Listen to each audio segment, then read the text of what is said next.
Terpaksa menikahi pria angkuh. Bab 071. Sesuai dugaannya, Edward akan menghampiri Sarah. Begitu ia ingin turun untuk meminta Edward agar tidak berulah di sini, kebetulan sekali Saka sudah tiba di sana. Bersama mobilnya yang langsung turun begitu melihat Edward ada di sana. Tidak hanya Saka, ia melihat juga Robert, Revan dan Dirga naik ke halte menghadapi Edward. "Irgi sudah pulang dulu ya guys, mau ketemu Cika, barangkali ada yang lupa." "Tenang-tenang, gue kesini bukan mau ngajakin gelut kok, kalian gak perlu standby kayak gini, gue kesini cuma mau ketemu sama adik gue," ujar Edward santai, berusaha melewati 4 anggota inti Sukit itu. "Lia dan lo tenang aja, gue di sini nggak berdiri sebagai ketua Sukit yang meladeni tantangan gelut lo kok, gue di sini sebagai suaminya Sarah, yang berhak memberikan izin atau juga melarang dia untuk bertemu dengan seseorang, dan saat ini gue sedang melarang dia buat ketemu sama lo," ucap Saka mendorong bahu Edward. Oke, santai," ucap Edward mengangkat kedua tangannya di samping kepala. "Lo boleh periksa gue, apakah gue membawa senjata yang berbahaya atau tidak," ujarnya. Saka segera mengkode dengan tatapan matanya pada Robert dan Revan agar memeriksa tubuh Edward. Kedua lelaki itu tampak dengan cepat meraba di bagian-bagian saku baju dan celana, juga bagian punggung dan pinggangnya demi mengantisipasi Edward menyelipkan senjata di sana. "Aman," ucap Robert menoleh ke arah Saka. "Oke, waktu lo cuma 5 menit. Dan lo Hanua boleh ngobrol di sini, jangan bawa Sarah pergi ke tempat lain," tegas Saka. Saka segera mengkode juga ke arah Dirga agar segera membawa Fai pulang. Ia juga menoleh ke arah Josh memintanya untuk segera pergi bersama Cindy. Walau bagaimanapun Saka masih tidak mempercayai Edward sepenuhnya, maka dari itu ia hanya ingin melibatkan sedikit orang di halte ini. Khawatir banyak orang di sana, akan semakin banyak juga peluang yang akan terluka nantinya jika sampai Edward menggila. Sarah sebenarnya merasa takut begitu Edward menghampiri dirinya, namun ia mencoba tenang karena ada Saka dan teman-temannya berdiri tidak jauh dari sana. "Sarah," sapa Edward duduk di sebelahnya. "Jujur gue nggak suka ketemu sama lo gimana pun keadaan lo, karena lo hampir bunuh gue waktu itu," sambut Sarah dingin. "Ya, dan kejadian itu yang membawa gue kemari. Gue pingin minta maaf ke lo, gue sadar hidup gue penuh dosa, dan gue juga sadar kalau gue jahat sama siapa saja. Dalam rangka apa lo minta maaf ke gue? Jangan-jangan ada motif tersembunyi lo minta maaf kayak gini?" selidik Sarah. "Gue serius mau minta maaf, sama lo dan sama Mama Rika," ucap Edward kali ini dengan nada lirih. "Mama Lia, gue minta maaf atas diri gue sendiri udah bikin lo dan Mama Rika begitu hancur, dan gue juga minta maaf atas nama Papa yang pengecut," lanjutnya. Sarah seketika terdiam mendengar ucapan Edward. "Tolong maafin gue ya, gue janji akan hidup lebih baik setelah ini," desaknya. "Janji lo itu kata yang terdengar bullshit bagi gue, sorry," ucap Sarah jujur. "Tapi ini janji gue yang paling besar Ra, gue hanya mau hidup dengan tenang setelah ini.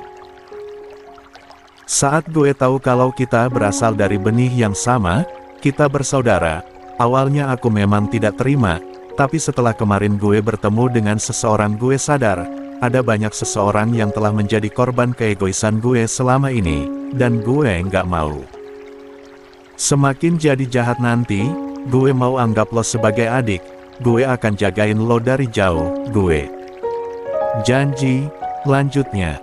"Waktu lo habis," seru Saka dari tempatnya berdiri. "Ra, tolong maafin gue, please."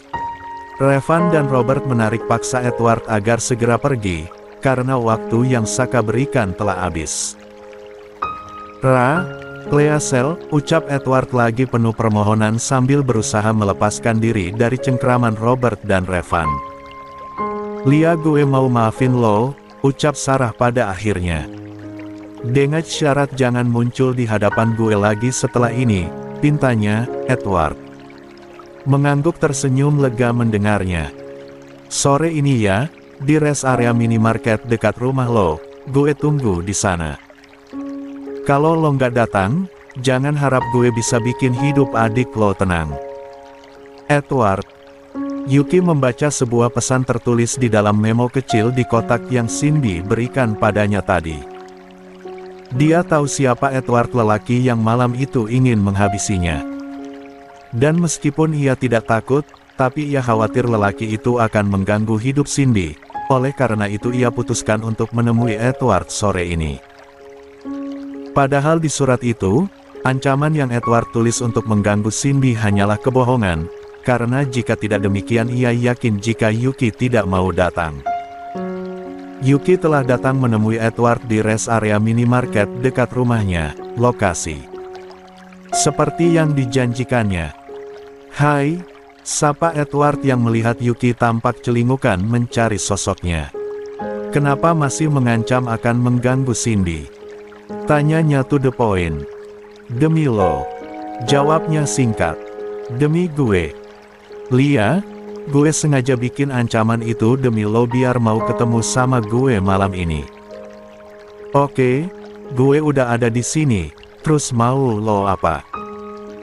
Kita makan, jawab Edward tiba-tiba meraih dan menggandeng telapak tangan Yuki.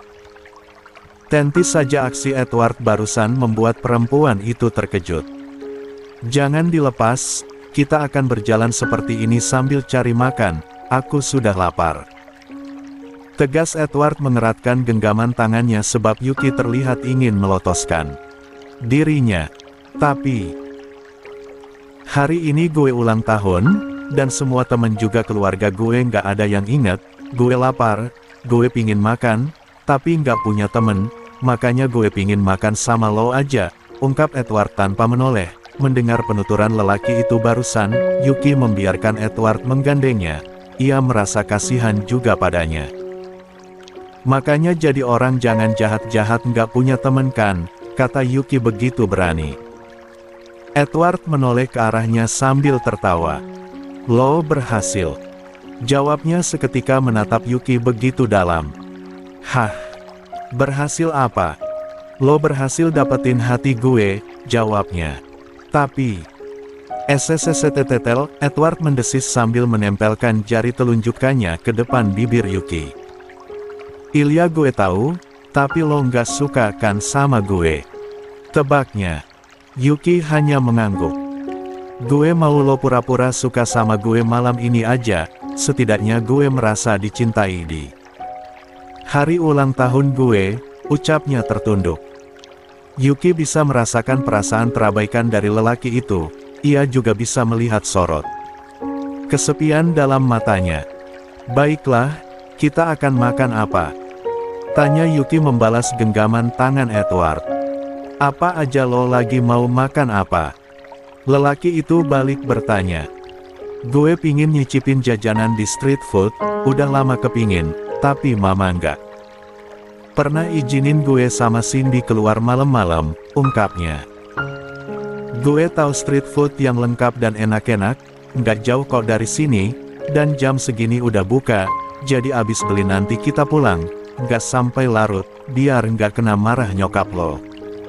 Setuju. Seru Yuki begitu senang. Sementara itu Robert yang baru saja keluar dari kamar mandi, melihat Shera terlihat jenuh duduk bertopang dagu di depan PC miliknya. Ada apa kayaknya lagi suntuk banget? Tanya Robert menghampirinya. Iya, filmnya lagi jelek-jelek, terus mau rebahan tapi belum ngantuk, jelasnya. Ya udah ikut yuk, tukas lelaki itu sambil berjalan menuju lemari untuk ganti baju. Kemana? Tanya Shera bersemangat. Jalan-jalan sambil cari makan, di mana? Mau. Serunya bangkit dari kursi. Ya udah mau pakai itu aja atau ganti baju dulu? Tanya Robert meraih jaket Sukit. Miliknya. Ganti dulu biar nggak malu-maluin kamu nanti di jalan, katanya berjalan menuju lemari. Aku nggak pernah malu punya kamu, dan aku juga suka semua apa yang kamu kenakan. Katanya, membuat Shira salah tingkah menoleh ke arah lelaki itu. Makasih, ucapnya pelan. 2 minggu ke depan pengumuman kelulusan, terus nanti kamu datang sama mama ya. Pas aku wisuda kelulusan, pintanya. Aku ikut datang. Kalau teman-teman kamu pada nanya aku siapa. Gimana? Ya aku jawab aja, istri gue, gitu, kan beres. Kan emang kenyataannya kayak gitu, jawab Robert enteng. Shira mengambil baju one-set senada berwarna dusty pink dari dalam lemari. Bagian celananya air voyadi tidak ketat, bagian atasnya juga oversize, terlihat sangat pantas dipakai Shira. Cantik, puji Robert refleks usai melihat penampilan perempuan itu saat ini, membuat Shira menoleh.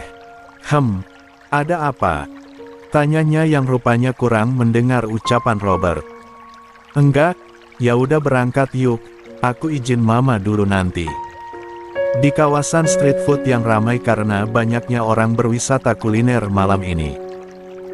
Tanpa sengaja Shira bertemu dengan Edward ketika mereka sedang mengantri pesanan untuk membeli takoyaki.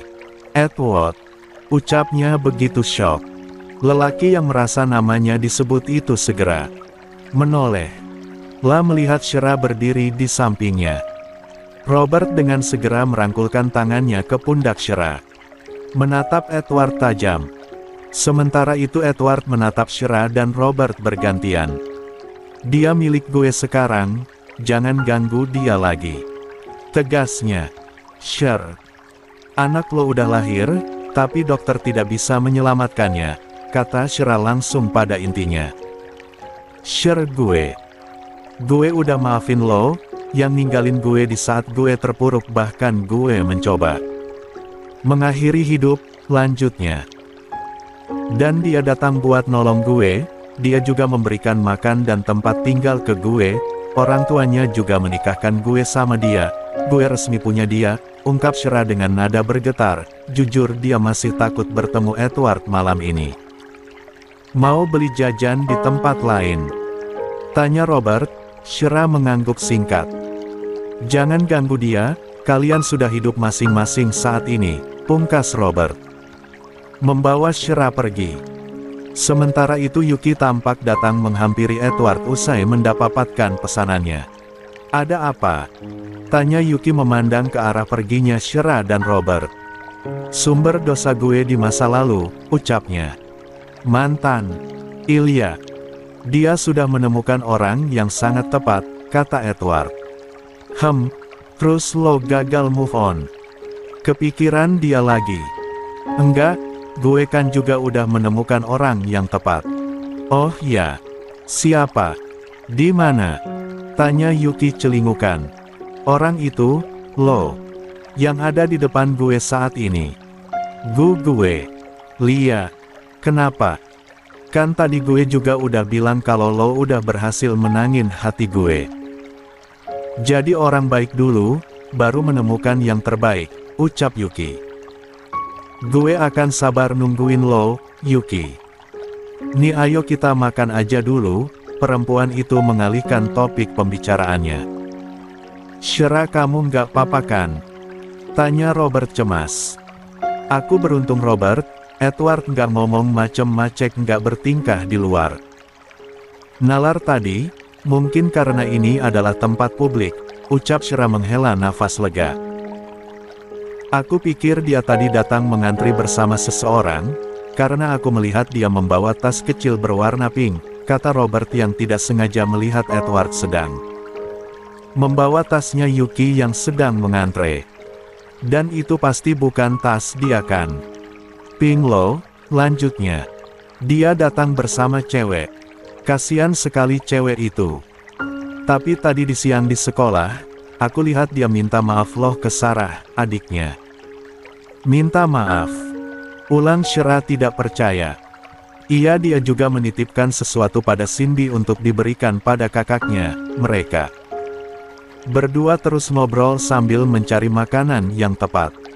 Apa jangan-jangan cewek itu kakaknya Cindy? Tanya Shera. Kalau iya, itu luar biasa sekali. Cindy membuat Josh tobat dan Kak Yuki membuat Edward tobat, gumam Robert. Itu teman kamu bukan? Tunjuk Shera ke arah Irgi yang juga datang ke street food ini. Mana? Yang pakai jaket jeans, tunjuk Shera lagi. Oh iya Irgi, tunggu dia datang sama siapa? Gumamnya. Dari jauh ia melihat Irgi tengah jalan bersama seseorang. Oh iya harusnya udah gue duga, yang sama Irgi itu adik kelas kita, ungkap Robert. Kesana yuk. Ajaknya. Jangan, berikan mereka waktu berdua, takutnya, ini momen yang ditunggu Irgi dan kemunculan kita bakal merusak semuanya, ujar Shera. Oh iya kamu benar, Robert tertawa kecil menatap Irgi di kejauhan.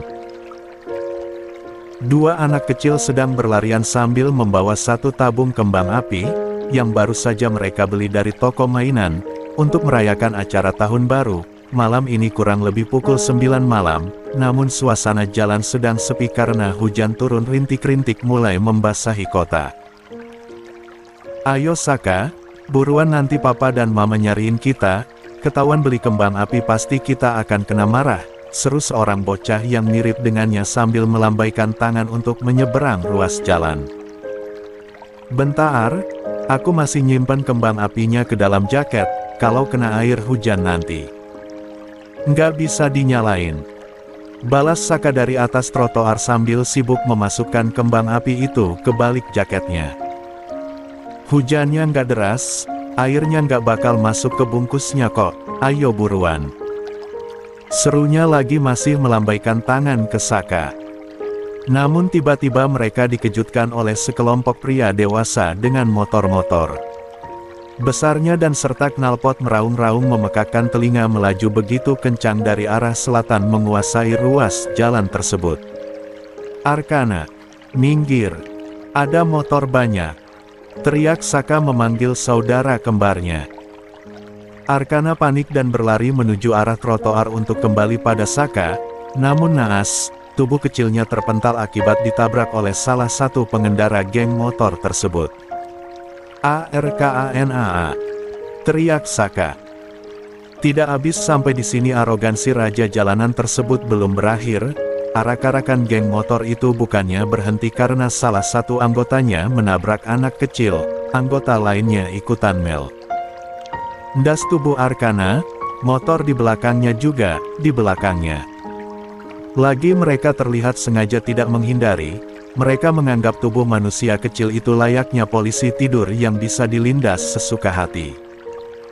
Saka dari atas trotoar menangis terseduh memanggil-manggil mama dan papanya Agara menolong saudara kembarnya. Namun terlambat, tubuh Arkana yang hancur tidak bisa mereka selamatkan. Arsaka kecil berdiri menatap jenazah saudara kembarnya dengan tangisnya. Namun saat itu ia melihat patahan dari spakbor motor yang terjatuh tidak jauh dari tubuh Arkana. Ia melihat ada stiker bergambar serigala yang dikelilingi oleh api tertempel pada ujung spakbor tersebut. Namun saat ia akan memungutnya, seorang petugas dari kepolisian yang membantu mengevakuasi tubuh Arkana melarangnya untuk mengambil sesuatu dari TKP. Karena itu bisa dijadikan sebagai barang bukti untuk penyelidikan polisi. Hujan turun semakin deras malam ini, dan menghanyutkan bekas darah Arkana di permukaan aspal. Arsaka masih berdiri di tempatnya, ia menatap kemana arah aliran air itu bermuara. Saat ia terpaku pada air-air itu, ia melihat sepasang kaki berdiri di ujung sana. Saka mengangkat wajahnya, ada Arkana tengah tersenyum padanya, bukan Arkana kecil, melainkan Arkana yang tubuhnya besar seperti dirinya saat ini. Saudara kembarnya itu tidak mengucapkan sepatah kata pun dan hanya balik badan, lalu meninggalkannya sendirian di sana. Arkana tunggu, Aku sudah besar sekarang, aku sudah berani melawan mereka. Aku akan mencari mereka dan membalaskan dendam kamu, teriak Saka mencoba menggapai Arkana namun gagal. Saka. Terdengar ucapan lembut dan tepukan di pipinya, lelaki itu membuka matanya, dan melihat Sarah cemas berusaha membangunkannya. Mimpi buruk? Tanya Sarah sambil menyodorkan segelas air putih padanya.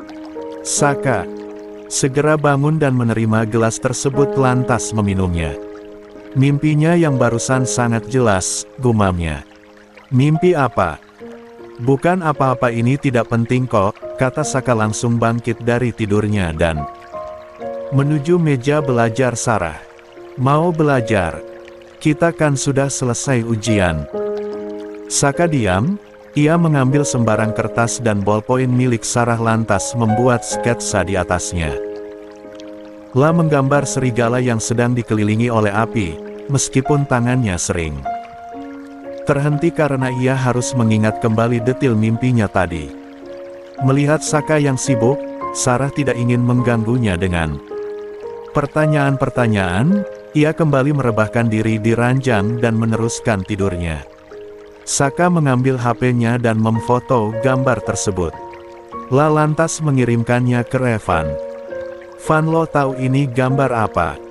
Serigala. Balasnya cepat, karena memang Revan hobi begadang. Lia, maksud gue lo pernah lihat gambar kayak gini nggak? Enggak sih, emang itu gambar apaan? Kayak sebuah logo sih kata gue. Bentar gue pakai aplikasi pemindai gambar ya, kalau misalkan itu logo dari brand terkenal pasti langsung muncul kok. Oke, thanks ya Van, gue tunggu.